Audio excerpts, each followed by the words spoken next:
الذين ينفقون أموالهم بالليل والنهار سرا وعلانية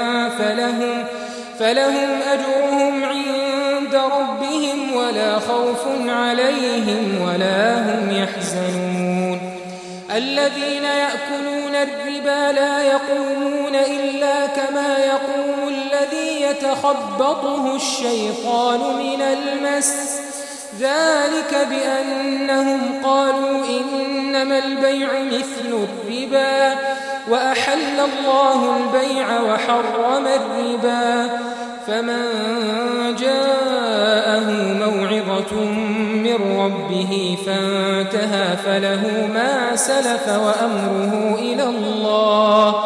ومن عاد فأولئك أصحاب النار هم فيها خالدون يمحق الله الربا ويربي الصدقات والله لا يحب كل كفار أثيم إن الذين آمنوا وعملوا الصالحات وأقاموا الصلاة وآتوا الزكاة لهم أجرهم عند ربهم ولا خوف عليهم ولا هم يحزنون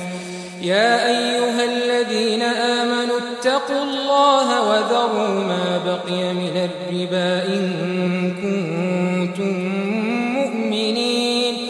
فإن لم تفعلوا فأذنوا بحرب من الله ورسوله وإن تبتم فلكم رؤوس أموالكم لا تظلمون ولا تظلمون وإن كان ذو عسرة فنظرة إلى ميسرة وأن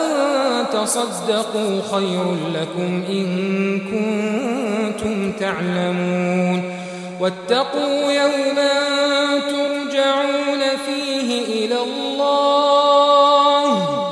واتقوا يوما ترجعون فيه إلى الله ثم توفى كل نفس ما كسبت وهم لا يظلمون